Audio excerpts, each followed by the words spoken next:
My name is Gabrielle, and I am originally from the Twin Isle nation of Trinidad and Tobago. I first came to this country with my mother and younger sister in the early 1990s at the age of 9. We migrated to the U.S. to be with our family and to get a fresh start, away from hardship and trauma.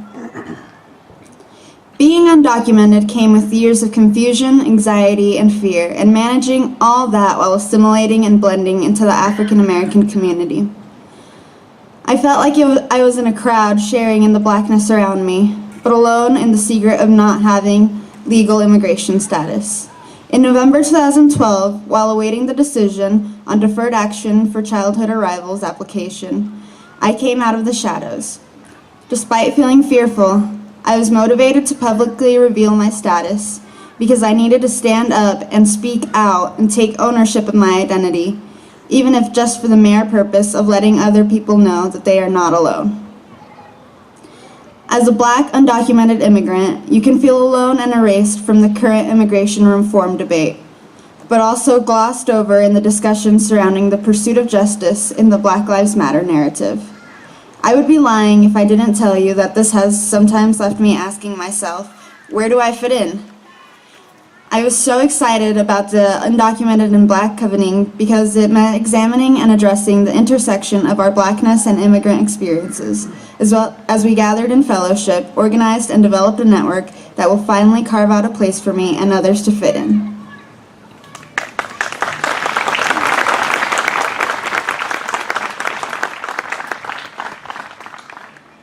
My name is Deborah, and I was born in Sweden. What?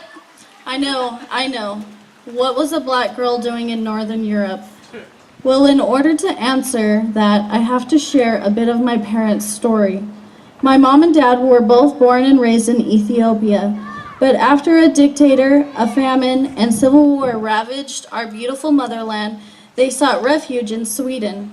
So there you have it. My parents were refugees who sought asylum in Sweden and eventually had me.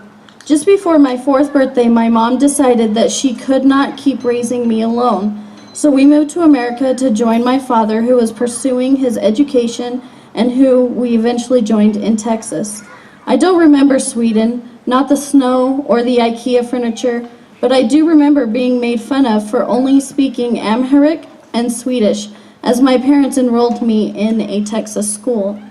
I remember being told by my teachers, friends, and parents not to speak Swedish anymore because I needed to learn English.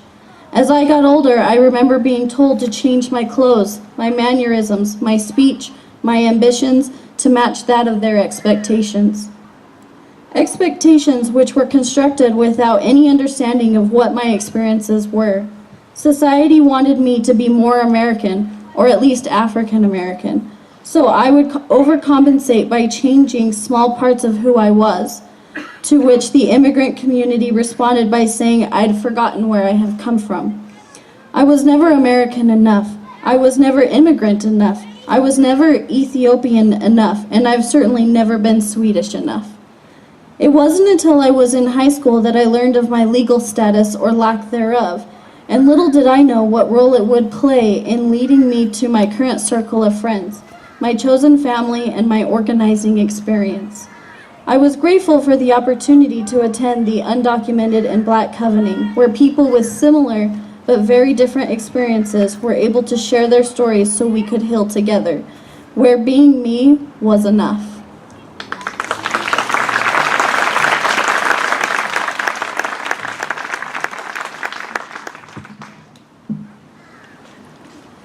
My dad was deported when I was 16 years old.